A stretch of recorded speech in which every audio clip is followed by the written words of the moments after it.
것은 좋은 일입니까? 나쁜 일입니까? 좀 화려한 식당에 가서 오랜만에 근사한 정찬을 먹는다. 이게 좋은 일입니까? 나쁜 일일까요? 이게 어떤 사람에게는 이게 뭐 위험한 일, 안 좋은 일이기도 하지만 어떤 면에서는 하나님께서 베푸신 창조의 아름다운 장면을 우리가 누리고 있는 거고 참여하는 것이니까 이걸 갖다가 좋다 나쁘다 말하기는 어려운 거죠. 그렇지만 우리 예수 믿는 사람으로서 또 믿지 않는 사람도 마찬가지예요. 왜 사느냐? 어디서 기쁨을 찾느냐? 어디서 삶의 의미와 목적을 찾느냐?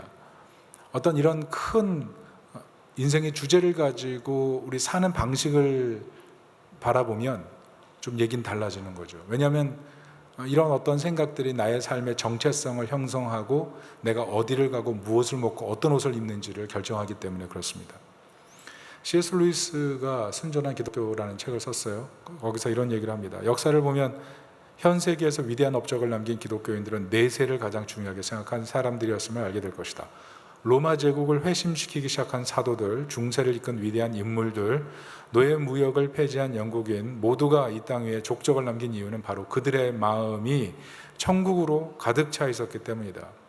기독교인들이 이 세상에서 제대로 영향을 끼치지 못하기 시작한 것은 그들이 내세를 생각하지 않기 때문이다. 천국을 목표로 하라. 그러면 세상을 덤으로 얻을 것이다. 그러나 이 땅을 목표로 하면 아무것도 얻지 못할 것이다. 내세를 목표로 할 때 세상을 바꿀 수 있었다. 그러나 내세가 아니라 현세에 집중하게 될 때 믿는 사람으로서의 덤으로의 인생을 사는 법을 잃어버렸고 현세에 집중하면서 아무것도 얻지 못하는 그런 세상 사람들과 별반 다를 바 없다. 이게 C.S. 루이스의 얘기죠. 현세를 살아가느냐 내세를 살아가느냐, 이게 우리 삶의 질을 사실 많이 바꿉니다. 내세를 바라보며 사는 사람은 세상이 아무리 화려해도 화려한 사람들 사이에 부서진 사람, 화려한 문화 속에 부서진 문화, 화려한 사회를 보면서 부서진 사회의 파편을 바라보고 가슴 아파하고 변화시키려고 하는 하나님 나라의 의도를 가지게 되죠. 윌리엄 윌버포스 같은 사람은 부유한 집안이었고 영국 국회의원이었고 미래가 촉망되는 젊은이였지만 사회의 하나님의 아젠다, 노예가 창궐하는 세상 속에 노예 폐지된다라는 그 의견 하나를 붙들고 그걸 바꾸려고 인생 전체를 걸잖아요. 죽는 날까지 내세를 바라보며 이 땅을 사니까 세상에 하나님 나라를 위해 살게 되는 거죠. 그의 가진 모든 가치가 하나님 나라 가치가 되니까 덤으로 살고 영광스럽게 됩니다. 그러나 현세를 살아가는 사람들, 현세의 화려함만을 추구하는 사람들은 어떻습니까? 당장은 자기 왕국을 이룰 수가 있어요. 당장은 자기 생각대로 되니까 좀 더 편할 수 있습니다. 그러나 나중에 보면 남는 게 없어요. 그때 좋았다, 그때 즐거웠다. 그 남는 것은 굉장한 허무감. 그 허무감을 채우기 위해서 또 다른 무언가를 해야 되는, 바닷물을 먹는 것과 똑같은 그런 삶을 살게 될 뿐인 거죠. 내세의 영광, 하나님 나라의 영광, 그것을 온전히 믿고 받아들이고 살아갈 때 삶의 가치와 판단, 모든 게 바뀐다는 것입니다. 그러므로 참된 신앙이 되는 길은 이 땅을 하나님 나라 백성으로 어떻게 살아가느냐, 쉽게 말해서 어떻게 선교적으로 살아가느냐, 여기에 초점이 있을 때 분명한 믿음의 삶을 살 수가 있다는 것입니다. 특별히 시편 126편은 바벨론 포로가 예루살렘으로 귀환하는 내용을 그린 시편입니다. 포로 생활 70년이었어요. 이제 끝마칩니다. 돌아가니까 얼마나 행복하겠어요. 시편 137편을 보면 바벨론 유배지에 있을 때 시편이거든요. 바벨론 강가에서 옛날을 생각하면서 슬피 낙담하고 있을 때, 그때 유배지에 살던 현지인들이 당신의 나라에서 불렀던 그 노래 한번 불러봐 라고 할 때 미어지는 그 가슴, 그게 유배지의 삶 아닙니까? 그 유배지의 삶에서 벗어나서 이제 사랑하는 고국으로 돌아간다는 것, 이게 얼마나 큰 기쁨입니까?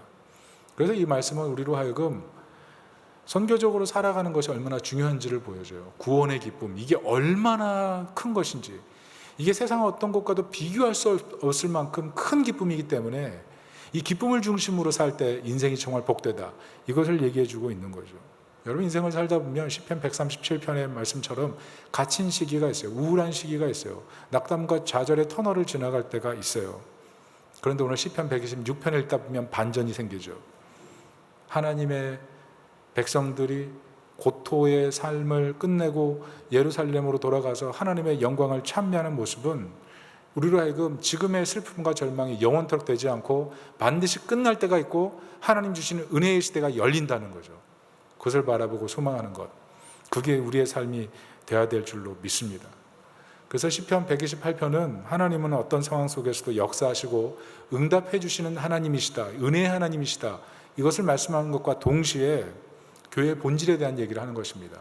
구원의 기쁨, 이것을 선물하는 선교 센터로서의 역할, 그게 교회로의 부르심이라는 거예요. 예수 믿는 사람, 공동체로의 부르심, 선교를 위한 부르심이라는 겁니다. 이것을 잘 설명한 것이 고린도후서 5장 14절부터 19절입니다. 우리 같이 한번 합독하겠습니다. 그리스도의 사랑이 우리를 강권하시는도다. 우리가 생각하건대 한 사람이 모든 사람을 대신하여 죽었은즉 모든 사람이 죽은 것이라. 그가 모든 사람을 대신하여 죽으심은 살아있는 자들로 하여금 다시는 그들 자신을 위하여 살지 않고 오직 그들을 대신하여 죽었다가 다시 살아나신 이를 위하여 살게 하려 하심이라. 그러므로 우리가 이제부터는 어떤 사람도 육신을 따라 알지 아니하노라. 비록 우리가 그리스도도 육신을 따라 알았으나 이제부터는 그같이 알지 아니하노라. 그런즉 누구든지 그리스도 안에 있으면 새로운 피조물이라. 이전 것은 지나갔으니 보라 새 것이 되었도다. 모든 것이 하나님께로 났으며 그가 그리스도로 말미암아 우리를 자기와 화목하게 하시고 또 우리에게 화목하게 하는 직분을 주셨으니 곧 하나님께서 그리스도 안에 계시사 세상을 자기와 화목하게 하시며 그들의 죄를 그들에게 돌리지 아니하시고 화목하게 하는 말씀을 우리에게 부탁하셨느니라. 잘 읽으셨습니다. 바울 사도의 표지가 뭡니까? 요지가 뭡니까? 우리에게 화목하게 하는 직분을 줬다는 겁니다. 거룩한 선교사로서의 부르심이 있다는 거예요. 교회가 선교센터로 부름받았다는 거예요. 그래서 하나님의 대사, 하나님의 선교를 감당하기 위해서 필요한 게 뭡니까? 결국 나의 안전지대를 얼마나 잘 벗어나느냐에 있어요. 내가 인생을 살면서 세워놓은 많은 방벽들, 나를 보호하기 위한 어떤 장벽들, 그것을 얼마나 허물고 이웃에게 다가가고 세상 속에 하나님의 사람으로 사느냐, 그게 굉장히 중요한 문제라는 겁니다. 생각해 보세요. 내 자존심 다 가지고 살고 내 의도, 내 목적, 내 계획 다 갖고 살면서 한 사람도 들어올 수 없게 만든다면 어떻게 하나님 나라가 펼쳐질 수가 있겠어요? 예수 그리스도의 그 은혜를 세상 속에 전하기 위해서 때로는 내 계획, 내 의도, 내 목적, 내 욕심, 내 판단, 내 계획, 내 생각 다 좀 내려놓을 때가 있어야죠. 하나님의 뜻을 위해서 내려놓음, 이게 필요하지 않겠습니까? 여러분, 선교도 그래요. 내 지식의 범주에 갇혀 있으면 선교 못합니다. 가령 선교사는 해외로 나가야 선교사다, 이런 범주를 갖고 있는 사람은 해외에 나가야만 선교사인 거죠. 그렇지만 요즘 도시 생활을 해보십시오. 도시 안에 얼마나 이주민들이 많습니까? 동남아시아에 온 사람들, 그리고 유럽에서 온 사람들, 남미에서 온 사람들, 북미에서 온 사람들, 세고 셌어요. 그래서 요즘은 선교사들이 도시 안에서 그 이주민들을 대상으로 선교하고 그들을 도리어 역파송, 그 나라로 역파송하는 이런 선교 사역을 하는 경우가 굉장히 많죠. 그래서 선교를 도리어 도시 선교를 통해서 하나님 나라를 확장하는 일들이 굉장히 많다는 거예요. 그렇기 때문에 선교를 반드시 이방 지역, 어떤 다른 나라로 가야 선교가 되는 것이다 라고 전제를 가지면 어떻게 보면 오늘 사회 상황에서는 조금 어떻게 보면 맞지 않는다, 이렇게 말할 수도 있는 것 아니겠어요? 가령 선교를 할 때 어떤 선교 코스웍을 반드시 치러야만 선교할 수 있다, 그리고 어떤 선교 은사가 있어야지만 그 사람은 선교사가 할 수 있다, 그렇게 딱 정해놓으면 물론 어떤 공동체성이나 미래를 위해서 반드시 거쳐야 될 과정이 있을 땐 그걸 해야 되겠죠. 그렇지만 그렇다고 할지라도 그것을 못한다고 해서 하나님께서 우리를 선교사로 부르지 않느냐, 그건 아니라는 거예요. 왜냐하면 요한복음 20장 21절에 뭐라고 그랬습니까? 예수님께서 이렇게 말씀하십니다. 시작. 예수께서 또 이르시되 너희에게 평강이 있을지어다. 아버지께서 나를 보내신 것 같이 나도 너희를 보내노라. 예수님 우리 보내셨거든요. 예수님 우리 보내셨어요. 그러니까 우리는 이 땅에 살면서 선교사인 거예요. 선교사. 선교사만 선교사가 아니고 일상생활을 통해서 믿지 않는 사람들에게 전달하는 선교사. 제가 수협해 드린 다음에 깜짝깜짝 놀랄 때가 있어요. 우리 교회 여집사님들이 음식을 하잖아요. 음식이 너무 맛있어요. 깜짝 놀라요. 어떤 여집사님은 부침개를 하는데 부침개의 얇기가 거의 네프킨 정도, 거의 뭐 입에 들어갈 때 이거는 거의 뭐 감격이죠. 감격. 주신 것에 황송합니다. 이런 마음으로 먹게 돼요. 음식을 굉장히 잘하는 분들이 많으시거든요. 일상생활에서 전도라는 게 뭡니까? 이런 아름다운 음식 솜씨를 갖고 옆집에 하나씩 돌리다 보면 그게 우정을 쌓고 복음이 확장되는 거예요. 또 우리 어떤 여집사님 보면 정원을 가꾸는 솜씨가 보통이 아닙니다. 지나가는 곳에 꽃이 피고 지나가는 곳이 토질이 바뀌고 대단해요. 그 열정을 보면 제가 그 열정을 본받느라고 요즘 아주 땀을 흘리고 있습니다. 그런데 그런 것을 보면서 느끼는 게 이 열정이 하나님 나라 열정을 위해서 조금 쓰기 시작하면 정말 놀라운 확장이 있겠구나. 토지가 개량되고 꽃이 피는 것처럼 이분이 만나는 수많은 사람들에게 하나님 나라가 확장될 수 있겠구나. 무슨 말이에요? 우리의 성품, 우리의 은사, 이것이 조금의 우리의 그 안전지대를 벗어나서 믿지 않는 이웃들에게 전달될 때 거기에 하나님 나라가 임하는 것입니다. 그래서 우리가 복음의 접촉점을 만들기 위해서 의도적으로 우리 안전지대를 좀 벗어나야 돼요. 그렇다면 우리가 공동체적으로 전도하고 선교하려면 어떻게 되겠습니까? 다가가야죠. 다가가요. 특별히 아파트에 사는 분들은 엘리베이터 안에서 만나잖아요. 아파트에 살지 않는 분들은 계단에서 서로 마주치잖아요. 그때 인사해야죠. 안녕하세요. 저는 저는 몇 호에 사는 누구입니다. 어색한가요? 스토커 취급받나요? 아니에요. 먼저 환하게 웃으면서 인사 한번 해보세요. 저도 요즘 그거 하고 있어요. 안녕하세요부터. 그리고 이제 애들한테도 이름이 뭐니? 물어보고. 넌 참 밝게 생겼구나. 집에서도 말 잘 듣지? 이렇게 얘기하고 가끔 제가 그 아이 이름 물어보고 그리고 나서 그 부모님 보면 누구 부모님이시군요. 이렇게 되면서 대화의 접점이 열리고 엘리베이터 안이 서로 교류를 나누는 복된 공간이 되는 거예요. 보통 엘리베이터 타면 다 하늘 쳐다보고 핸드폰 쳐다보고 눈이 어디 갈지 몰라가지고 벽 구석에 숨고 그러지 않습니까? 다가가는 마음. 거기서부터 장벽을 허물고 다가가는 거죠. 왜냐하면 예수님께서 이 땅에 말씀이 육신이 돼요. 육신을 입고 이 땅에 오셨잖아요. 어떻게 보면 이 땅에 오실 이유가 없으신 저 반대편 끝에 있는 분이 의도적으로 우리에게 찾아오셨다면 우리가 의도성을 갖고 다가가는 게 필요하다는 겁니다. 그리고 이웃을 좀 더 배려해야 돼요. 레위기 19장 34절 보면 거류민들을 사랑하라 그랬거든요. 이 공동체 안에 낯선 사람들, 나그네로 존재하는 그 사람들에게 사랑을 베풀라는 거예요. 우리가 주변에 만나는 자주 접하게 되는 사람들 있잖아요. 편의점에서 접하는 사람들, 마트에서 접하는 사람들, 그런 분들에게 인사하고 그분들에게 스몰톡 하면서 하나님의 사랑을 몸소 보여줄 수 있는 그런 모습과 태도가 있어야 된다는 겁니다. 사도행전 18장 9절부터 10절의 말씀이 있는데 제가 예전에 선교 갈 때 이 말씀 받았어요. 자, 이 말씀 한번 읽어볼까요? 같이 한번 읽어보겠습니다. 9절 10절 시작. 밤에 주께서 환상 가운데 바울에게 말씀하시되 두려워하지 말며 침묵하지 말고 말하라. 내가 너와 함께 있음에 어떤 사람도 너를 대적하여 해롭게 할 자가 없을 것이니 이는 이 성 중에 내 백성이 많음이라 하시더라. 기도하면서 받은 말씀이에요. 근데 기도하면서 받은 말씀이지만 말씀 받고 나서 두려웠어요. 왜? 두려워하지 말고 침묵하지 말고 말하라. 이 말씀이 저에게는 거기 가면 아주 고생할 거야. 이런 얘기처럼 들렸기 때문에. 그래서 선교 현장 갔는데 아무리 기도해도 담대함이 안 생기는 거예요. 남들은 막 즐겁게 전도하고 있는데 팀장인 저는 저쪽 구석에 가서 문제가 생기면 어떡하지? 두려움 환경이 생기면 어떡하지? 걱정돼가지고 선교를 제대로 못하는 그런 결과가 생겼어요. 근데 제가 나중에 깨달은 것은 하나님께서 제게 주신 말씀은 정작 10절이었더라고요. 내가 너와 함께 있음에 어떤 사람도 너를 대적하여 해롭게 할 자가 없으니 이는 이 성 중에 내 백성이 많음이니라. 이 성 중에 이 마을에 내가 예비한 사람이 많아.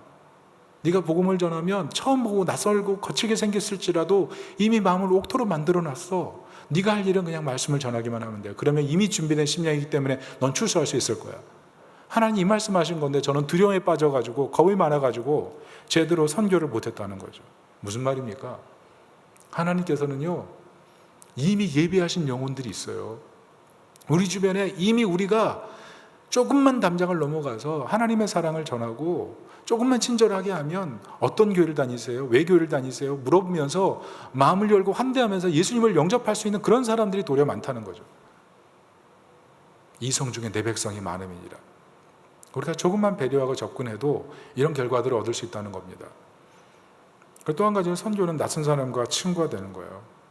하나님과 화해하도록. 그러니까 교회는 어떤 곳이에요? 교회는 낯선 사람이 들어오는 곳이에요. 우리끼리 좋은 곳이 아니고 믿지 않는 사람, 낙심한 사람, 심지어 교회에 대한 반감이 있는 사람 다 들어올 수 있는 곳이에요. 들어와서 하나님의 사랑을 듣고 예수님을 믿고 새로운 사람으로 살아가는 것, 그게 교회예요. 그냥 믿는 사람만 모여가지고 우리 여기가 좋사운이라고 생각하는 곳, 그것은 선교센터가 아니죠. 그냥 개토에 불과한 거죠. 교회는 선교센터가 돼서 세상 속에 동서남북 사방으로 펼쳐지는 곳, 그게 하나님 나라인 거죠. 그래서 선교할 때 우리에 필요한 게 섬김입니다. 섬김. 다가가고 배려하고 낯선 사람과 친구가 되기 위해서 섬기는 거예요. 특별히 마가복음 10장 45절인데요. 같이 한번 읽어보도록 하겠습니다. 시작. 인자가 온 것은 섬김을 받으려 함이 아니라 도리어 섬기려 하고 자기 목숨을 많은 사람의 대속물로 주려 함이니라. 여러분, 우리가 언제 시험 듭니까? 섬김 받으려고 할 때, 인정받으려고 할 때, 칭찬받으려고 할 때, 나 잘했다 이런 얘기만 듣고 싶을 때, 그때 시험 들어요. 근데 예수님께서 십자가까지 낮아지셨어요. 죽음까지 낮아지셨어요. 철저히 우리를 섬기기 위해서 다 버리셨어요. 그렇다면 낮아짐이 영광이죠. 가정에서도 문제가 섬기고 싶지 않아서 문제가 생기지 않아요? 직장생활도 마찬가지예요. 저 사람은 섬겨야 될 사람인데 섬기지 않아가지고 화딱지가 나는 것 아니겠습니까? 근데 예수님이 섬기셨다면 낮아짐이 영광이죠. 때로 일을 잘 못해가지고 혼나고 욕먹을 때도 있는 거죠. 그러나 낮아짐, 그 상황이 어떻게 보면 하나님이 예비하신 영광일 수 있는 거예요. 그러니까 우리가 섬기는 자리, 낮아지는 자리는 하나님의 계획이 있는 거예요. 그 계획을 받아들이면서 그 낮아지는 자리에서 어떻게 하면 섬길까? 섬기는 마음으로 어떻게 하면 이웃을, 하나님을 만나게 할까? 이런 마음으로 섬기기 시작하면 거기에 하나님 나라가 있는 거죠. 결국 예수님과 그 이웃을 어떻게 연결할까? 이게 선교의 가장 큰 틀인 것입니다. 잠깐 자신을 돌아보세요. 나는 내 삶으로 어떻게 예수님을 보여주고 있는지, 내 삶에서 돌이킬 것은 뭔지. 자, 그렇다면 선교를 한다고 할 때 가장 우선적으로 해야 될 것이 무엇입니까? 이 두 가지인데 이것만 좀 살펴보도록 하겠습니다. 첫 번째는 대신자를 생각하며 기도를 시작해야 한다는 것입니다. 대신자, 이름을 떠올리고 누구를 만날지를 생각하고 그 사람을 위해 기도하기를 시작하라는 거죠. 4절을 같이 한번 읽어보겠습니다. 4절 시작. 여호와여 우리의 포로를 남방 시내들 같이 돌려보내소서. 여기 남방 시내라는 것은 여기 개역개정에는 남방 시내들 이렇게 나왔지만 쉬운 성경 우리가 방금 읽었던 곳은 다르게 표현되어 있죠. 4절 한번 띄워주실래요? 네게부라고 오늘 우리 읽었습니다. 네게부 사막. 여기는 이제 팔레스타인 광야 남부를 얘기하는데 여기에 뭐가 많냐면 와디가 많아요. 와디가 뭐냐면 건기 때는 아무것도, 그러니까 물 흐르는 자리인데 아무것도 없는 그게 와디예요. 푹 패여져 있는 어떤 골짜기 같은. 그런데 뭐 심하면 막 2m, 3m 되는 뭐 그런 곳입니다. 그런데 우기가 되면 그냥 꽉 차서 물이 흐르는 곳. 그게 남방 시내를 말하는 거예요. 무슨 말입니까? 옛날 흘렸던 그 물의 자리에 다시 물이 흐르는 것처럼 하나님 은혜를 베풀어 주십시오.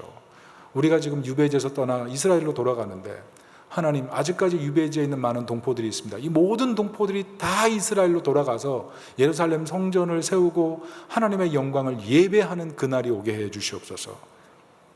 이게 오늘 시편 126편 4절의 고백인 거예요. 다른 말로 하면 무엇입니까?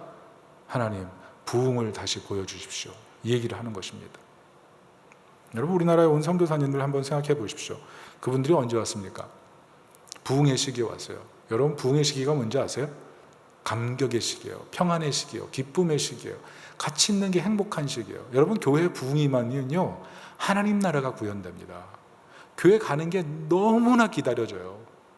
그리고 교회 와서 성도 한 분 한 분을 만나서 자신의 신앙 고백을 하면서 같이 기도하게 될 때 거기서 말할 수 없는 평강과 기쁨을 얻어요. 그게 부흥이거든요. 이 작은 부흥이지만 이 부흥이 확장되는 순간 교회 전체적으로 기도의 영이 임하고 회개의 영이 임하고 찬양의 영이 임하고 헌신의 영이 임해서 교회가 폭발적으로 성장하고 믿지 않는 사람들이 교회로 물밀듯이 밀어닥치는 것, 그게 부흥이거든요. 여러분, 이 부흥의 현장에 있을 때 마음의 소원이 대부분 뭔지 아세요? 하나님, 이 부흥의 현장이 계속 있고 싶습니다. 그런데 우리나라에 온 선교사들은 대부분 그 부흥의 현장에 있기를 거부하고 자신이 보았던 그 부흥의 현장을 이 나라에 옮기기 위해서 온 거예요.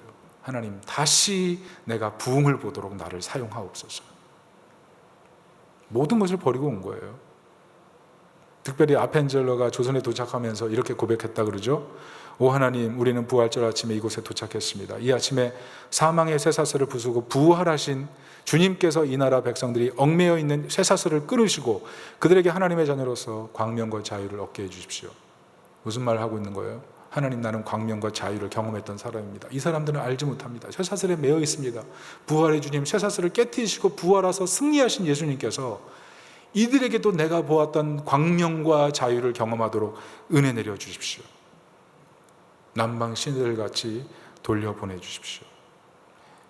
이 마음을 회복하는 것이 바로 부흥의 시작인 줄로 믿습니다. 여러분, 우리 마음 가운데 이런 부흥의 마음이 있습니까? 이런 부흥의 마음을 가지시기를 바랍니다. 안타깝게도 주변을 돌아보면 이런 부흥을 향한 갈망이 식어버린 분들이 굉장히 많다는 것이죠. 이유가 뭡니까? 부흥이 어떻게 성공의 도구로 편린처럼 저평가되어 버린 그런 현실적인 상황들이 있어요. 안 되고 안 되니까 부흥을 구했는데 안 되고 그러거나 또 부흥을 구했는데 어떻게 보면 교회 성장의 도구로 그냥 하나님의 영광의 부분을 너무 사용해가지고 너무 부흥의 그 영광을 인간의 어떤 수단화시킨 어떤 그런 모습들, 이런 것 때문에 부흥에 대한 얘기를 하지 않는 분들이 굉장히 많아요. 그렇지만 깊이 들어가 보면 부흥을 구하지 않는 이유는 결국은 하나님을 향한 사랑이 식었기 때문에 그래요. 그 부흥의 영광을 보기 위해서 내가 치를 희생이 너무 커 보여가지고 아무것도 안 하는 거죠. 여러분, 그렇게 생각하십니까? 여러분 정말 부흥을 사모하십니까? 하나님 나라를 사모하십니까? 하나님의 영광이 임하는 것을 보기를 원하십니까? 그것을 위해서 그럼 다 대가를 치를 수 있습니까? 여기에 사실 우리의 문제가 있다는 거죠. 그리고 우리가 부흥을 갈망하지 못하는 또 하나의 이유는 내가 겪은 어떤 실패가 내가 맛본 은혜보다 더 중요하기 때문에 그래요. 살다 보면 부흥의 현장에 있더라도 죄를 볼 때가 있습니다. 부흥의 은혜를 경험할 때 실패를 볼 때가 있어요. 그래서 그런 생각해요. 부흥이 있으면 뭐해? 나는 변화가 하나도 안 됐는데 나 다 해봤어. 그런데 이 모습이 뭐야? 이런 자조, 한숨만 쉬고 너 해, 열심히 해. 이런 식으로 받아들이는 분들이 굉장히 많다는 거죠. 왜 그래요? 실패가 은혜보다 더 중요해요. 내가 봤을 때 실패거든요. 그런데 그 실패를 가지고 하나님께서 역사하시는 그 은혜의 현장을 내가 경험한 실패를 가지고 제한하기 시작해버리는 거죠. 그러나 여러분, 실패는 결코 은혜보다 클 수가 없습니다. 왜냐하면 잃어버린 영혼들이 돌아오는 그 놀라운 기적은 어떤 실패보다도 중요한 거예요. 그리고 심지어 나의 실패가 있다 할지라도 나의 실패를 디딤돌로 서서 하나님 나라가 부흥하는 것은 얼마나 그게 영광스러운 것입니까? 실패, 패배가 있고 실패가 있고 좌절이 부흥의 현장에 있다 할지라도, 죄가 부흥의 과정 중에 작동했다 할지라도 하나님 나라는 결코 실패할 수가 없습니다. 여러분, 이것을 믿으십니까? 여러분, 근데 이건 사실은 우리의 열망이 아니에요. 여러분, 유대 역사를 보세요. 사울 최초 왕 아니었습니까? 하나님으로부터 얼마나 사랑 많이 받았어요. 그런데 사울이 범죄에서 폐위됐을 때 가장 슬퍼하신 분이 누구예요? 하나님 아니세요? 그런데 하나님께서 그 다윗의 그 사울의 실패를 바라보면서 가만히 계셨습니까? 아니요. 다윗을 찾아서 다시 세우셨죠. 무슨 말이에요? 부흥을 정말 사모하는 분은 하나님이세요. 부흥은 하나님의 비전이에요. 그 부흥의 비전이 우리의 마음 가운데 비춰져서 우리가 구해야 된다는 사명감을 갖게 된 것이지, 원래적으로 하나님께서 가장 원하시는 것은 우리의 심령이 부흥하는 것입니다. 그리고 우리가 부흥을 갈망하지 못한다면 그것은 하나님의 영광의 능력을 잊었기 때문에 그래요. 이사야가 성전에서 보았던 그 하나님의 영광을 보고 하나님, 내가 여기 있습니다, 이렇게 고백하며 나아가는 것처럼 하나님의 영광을 볼 때 사람은 변화되거든요. 하나님의 영광을 볼 때 기뻐하게 되고요. 하나님의 영광을 볼 때 회개하게 되고요. 하나님의 영광을 볼 때 사랑하게 되고요. 하나님의 영광을 볼 때 겸손하게 되고요. 하나님의 영광을 볼 때 자신의 모든 것을 비우고 내가 무엇을 하리까? 이렇게 고백하게 되거든요. 그래서 하나님의 그 부흥을 보면 반드시 신앙이 재건되는 거예요. 여러분, 이런 축복이 우리 교회에 임하기를 간절히 소원합니다. 미국 에즈베리 대부흥도 어떻게 왔어요? 부흥을 위해서 기도하는 소수가 있었기 때문에 그래요. 50년마다 30년마다 계속 부흥이 왔잖아요. 에즈베리에 하나님의 임재가 나타나고 그곳에 있던 사람들이 선교사로 파송되는 그 영광, 며칠, 몇 달, 몇 개월에 걸쳐서 예배 가운데 하나님의 임재를 보고 사람들이 예배당에 모여서 떠나지 아니하고 자신의 죄를 토설하고 삶을 바꾸는 놀라운 영적인 변화들을 봤던 그 사람들이 하나님 그 영광을 다시 보여주십시오. 계속 기도하며 기다렸을 때 이번에도 또 에즈베리의 부흥이 왔잖아요. 사랑하는 성도 여러분, 우리 주변에 방황하는 사람들이 있다면 그 사람들이 돌아올 수 있는 길은 부흥이 다시 오는 것밖에 없음을 믿으시기 바랍니다. 부흥을 위해서 기도해야 돼요. 나무를 심는 사람이라는 그 짧은 영화가 있죠. 배경이 스위스 작은 마을이에요. 엘자르 부페라는 양측이죠. 아내 잃고 자식 잃고 아무것도 없어요. 터덜터덜 왔는데 황량해요. 과거에는 마을이 있어요. 마을이 있었어요. 집도 있었고 시내가 흘렀던 자국도 있고 우물도 있어요. 근데 우물은 말랐고 지붕은 사라지고 사람들은 하나도 살지 않는 그런 동네. 그런 마을 산속 황량한 그 숲에 가서 이 사람이 시작한 게 뭐예요? 도토리 씨를 심기 시작했어요. 자그마치 10만 개. 뭘 바라본 거예요? 장차 펼쳐질 아름다운 숲의 장관을 바라보길 원했던 거죠. 10만 개 심었는데 8만 개가 죽고 2만 개 폈는데 1만 개만 살아났어요. 거대한 숲에 비하면 큰 게 아닐 수 있죠. 그러나 그럼에도 불구하고 계속 심어요. 계속 10만 개뿐만 아니라 계속 심어요. 그러니까 어떻게 됩니까? 어느 날 꽃이 피고 벌이 날라오고 새가 날라오고 숲이 이루어지고 그리고 사람들이 들어오고 시내가 흘러요. 물이 흘러요. 그러니까 사람들이 뭐라 그럽니까? 하나님이 그 사람에게 천국을 보여주는 것이 틀림없다. 그 사람은 하나님이 보내준 사람이 분명하다. 그런 인생을 행복하게 사는 법을 분명히 알고 있는 사람이다. 찬사를 보내기 시작하죠. 왜 그런 거예요? 다가올 영광. 아내를 잃었어요. 자식을 잃었어요. 뭐가 있어요? 얼마나 슬퍼요. 그런데 다가올 영광을 바라보면서 꿋꿋이 나무를 심었을 때 변화가 일어나잖아요. 하물며 우리는 내세를 바라보는 사람이에요. 내세를. 하나님 나라를 사는 사람들이에요. 만약 우리가 그 내세를 바라보며 하나님의 영광을 바라보며 우리가 꿋꿋하게 부흥을 위해 기도하고 우리 주변에 믿지 않는 사람들을 위해 기도하기 시작하고 그들을 품기 시작하면 어떤 역사가 있겠습니까? 장차 그 사람들이 예수 믿고 나서 당신은 정말 하나님이 나를 위해 보내준 사람이 맞습니다. 이렇게 말하는 날이 오지 않을까요? 우리 주변에 믿지 않는 사람들이 변화되어서 하나님 나라의 숲이 될 것을 상상하면서 대신자를 위해 기도하고 부흥을 위해 기도하는 예수다성교회 성도님들 되시기를 예수님의 이름으로 축원합니다. 두 번째는 말씀을 증거하기 위해서 계속 나아가라는 겁니다. 5절 6절 같이 한번 읽어볼게요. 시작. 눈물을 흘리며 씨를 뿌리는 자는 기쁨으로 거두리로다. 울며 씨를 뿌리러 나가는 자는 반드시 기쁨으로 그 곡식단을 가지고 돌아오리로다. 5절 6절을 읽다 보면 약간 의문이 생깁니다. 왜냐하면 씨를 뿌리러 나가면서 울잖아요. 왜 그럴까요?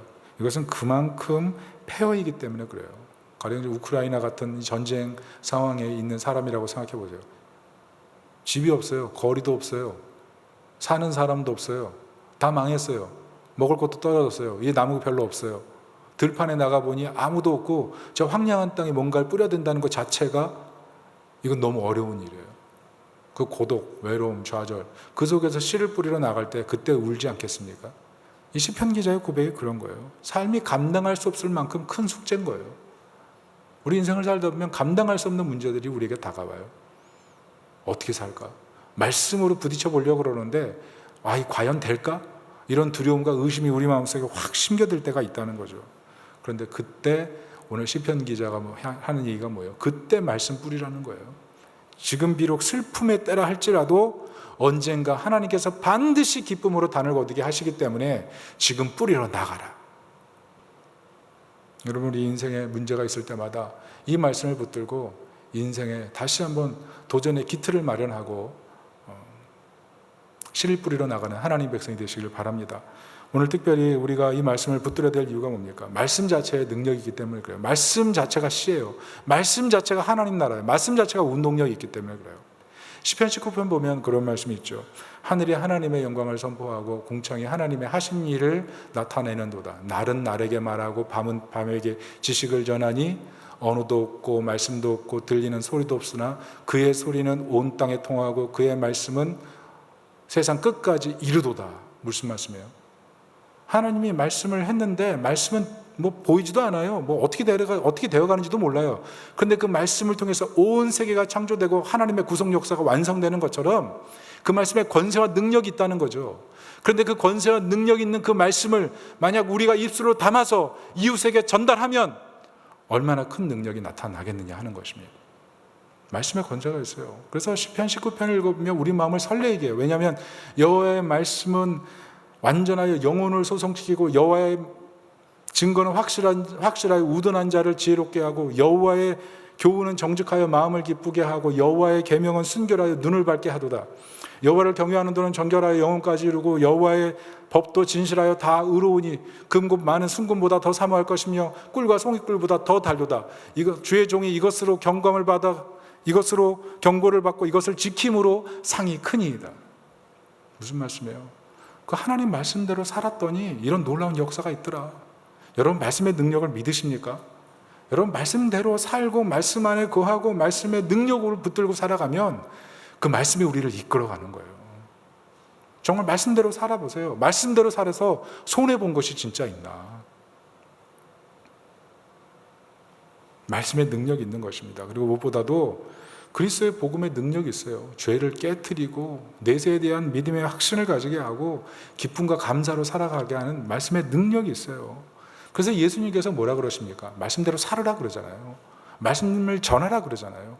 왜 그렇습니까? 시편 102편 18절 우리 한번 읽어볼게요. 시작.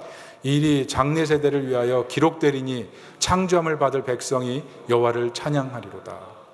장래 세대, 하나님 말씀을 받아서 하나님 나라를 살아갈 그 세대를 위해서 기록된 말씀이라는 거예요. 그러니까 전해야 된다는 거예요. 베드로전서 1장 25절은 이렇게 말합니다. 같이 읽어볼까요? 오직 주의 말씀은 세세토록 있도다 하였으니 너에게 전한 복음이 곧 이 말씀이니라. 세세토록, 이 말씀은 끊어지지 않고 영원토록 있는 말씀이기 때문에 우리가 즐겁고 기쁜 마음으로 전해야 된다는 거예요. 그래서 찬송가 167장 뭐라 그럽니까? 즐겁도다 이날 세세의 할 말 사망 권세 깨고 승리하셨네.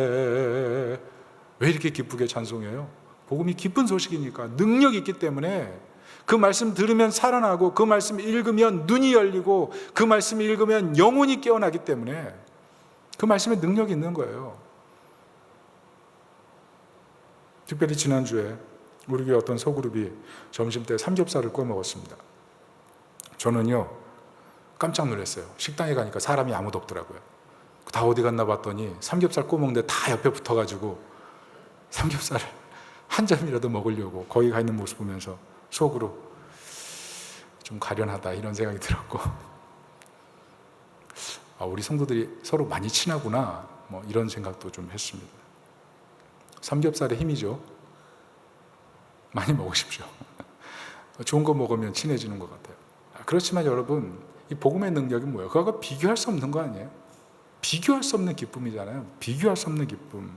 왜냐하면 에베소서 2장 1절을 보면 그는 허물과 죄로 죽었던 우리를 위해, 그러니까 예수 그리스도는 허물과 죄로 죽을 수밖에 없는 우리를 위해서 십자가에서 죽으시고 우리를 다시 살렸도다 그러잖아요. 그게 에베소 2장의 핵심 아닙니까?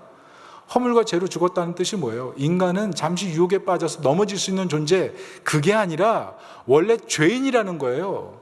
에베소 2장 2절을 보면 불순종의 자식들 가운데 역사하는 영이라 그랬어요. 무슨 말입니까? 인간은 사단에게 종노릇하며 멸망이 예고되어 있는 존재라는 거죠. 그런 존재라는 거예요. 그런데 하나님께서 그리스도를 보내셔서 십자가에서 죽게 하시고 우리를 위해 살려주셨다. 그리고 어떻게 하십니까? 에베소서 2장 6절 이렇게 써있죠. 같이 한번 읽습니다. 시작. 또 함께 일으키사 그리스도 예수 안에서 함께 하늘에 앉히시니. 함께 일으키시고 함께 앉는 그 영광을 누리게 하셨다는 거죠. 여러분, 정말 친한 사람은 어디에 앉아요? 옆에 앉아요. 정말 친한 사람은 옆에 앉아요. 그런데 우리 주 예수 그리스도께서 우리 곁에 앉으셔서 우리와 함께 하시는 것, 그게 하나님 나라의 영광이고 이 땅에서 우리가 누릴 수 있는 영광 아니에요? 우리 곁에 앉으셔가지고 예수 그리스도께서 늘 하시는 말씀이 하나님께 이분은 하나님의 자녀입니다. 이분은 의인입니다. 이분은 사랑받은 하나님의 백성입니다. 이 얘기하시는 거잖아요. 그것을 우리가 늘 누리며 살아가는 존재, 그게 복음의 능력인 거죠. 여러분, 그렇다면 이렇게 왜 예수님께서 하시는 것입니까? 우리 에베소서 2장 10절인데요. 같이 한번 읽어볼게요. 시작. 우리는 그가 만드신 바라 그리스도 예수 안에서 선한 일을 위하여 지으심을 받은 자니 이 일은 하나님이 전에 예비하사 우리로 그 가운데서 행하게 하려 하십니다. 우리가 하나님의 걸작품이라는 거예요. 만드신 바, 작품이라는 거예요. 십자가를 통해서 우리 마음에 그것을 새겨버렸다는 거예요. 십자가를 바라볼 때 잊을 수 없게끔 만들어 놓은 거예요. 그 처참한 그 십자가를 바라볼 때마다 내가 누구인지를 늘 기억하도록 하나님께서 그렇게 만들어 놓으셨다는 거죠. 그래서 그 십자가를 바라볼 때마다 우리는 이 세상에서 어떤 존재로 살아가야 될지를 깨닫게 하는 것, 그게 은혜라는 것입니다. 그래서 그 가운데 살아가라, 그 가운데 걸어라, 그 가운데 나아가라, 그렇게 도전하고 있다는 거예요. 그러므로 우리 신앙생활에서 조심해야 될 게 뭡니까? 일상을 조심하십시오. 일상. 누가복음 17장 보면 예수님께서 뭐라고 하세요? 노아의 때 방주에 들어가던 날에 사람들이 먹고 마시고 시집가고 장가가느라고 방주에 들어가지 못하였다 그러죠. 여러분, 일상이 중요합니다. 그러나 일상에 너무 빠져 있다간 하나님 나라에 들어가지 못합니다. 그러니까 일상을 살면서 일상에서 내가 무엇을 위해 부름받은 존재인지를 늘 기억하는 삶. 그래서 의도적으로 우리는 좀 말씀을 증거하는 삶을 살라는 거예요. 말씀을 증거하는 삶. D.L. 무디는 하루에 자기 전에 눈 붙이기 전에 무조건 나가서 전도를 한 번씩 했대잖아요. 그 위대한 사명자가, 그 위대한 성령에 사로잡힌 사람이 매일 그렇게 했대잖아요. 왜? 주체할 수 없는 부르심. 사실 우리가 성령 안에서 믿음 안에 거하면서 하나님의 부르심이 있는데 이 부르심의 의도에 조금만 더 반응하며 살았다면 우리가 어떻게 변해됐을까요? 지금보다 더 영광스럽게 살게 되지 않았을까요? 하나님의 의도가 있거든요. 하나님의 부르심이 있거든요.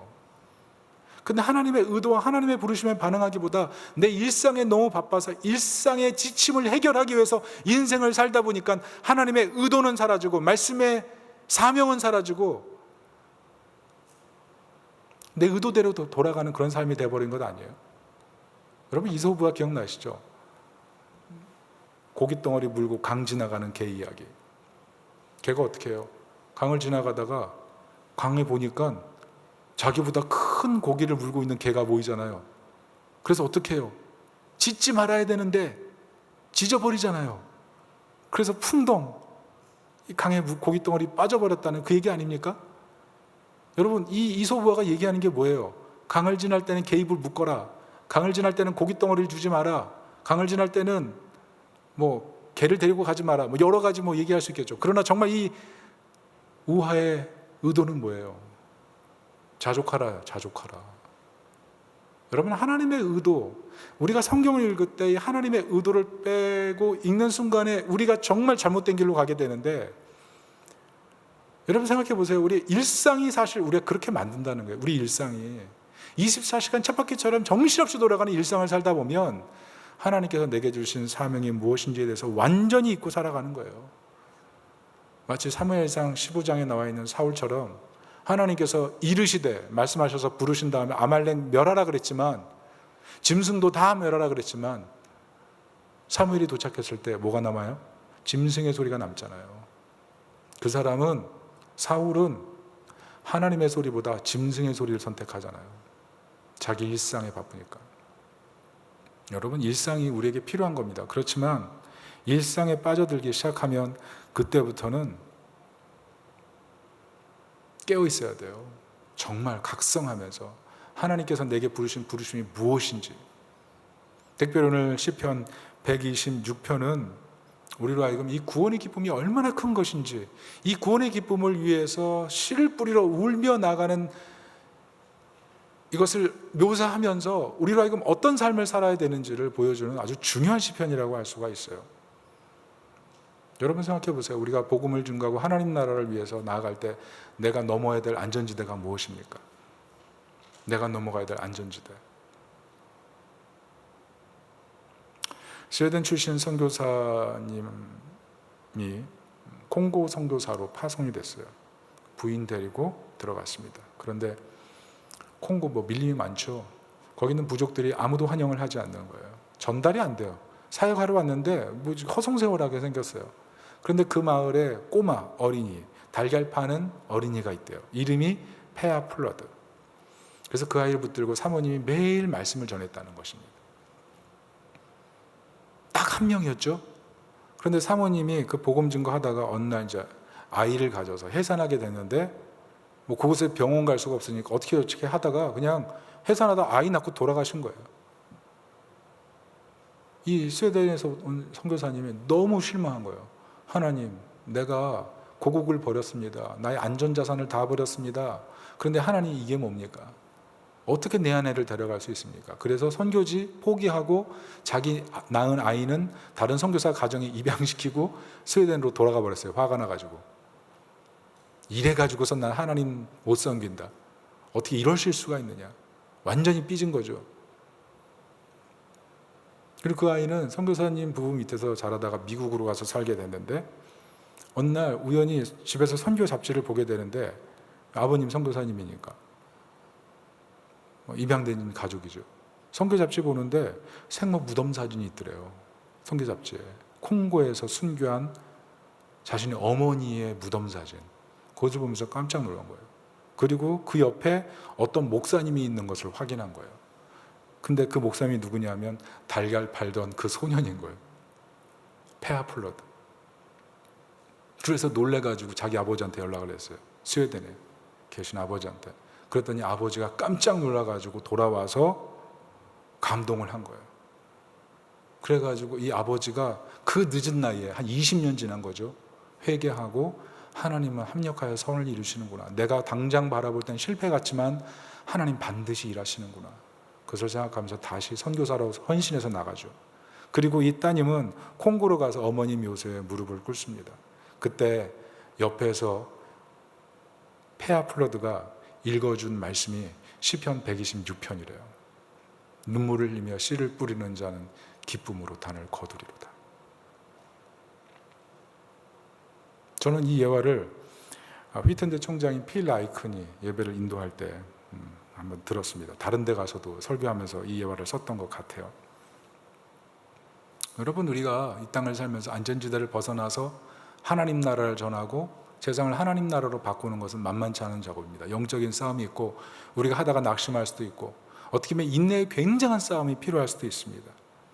그런데 실패 같아 보여도 하나님 합력하여 선을 이루시는 부분이 반드시 있는 거예요.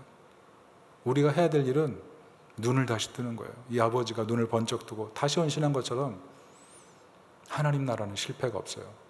어떤 실패가 우리 눈앞에 있을지라도 결국 하나님께서는 모든 것을 변화시킵니다. 말씀의 변론을 맺겠습니다.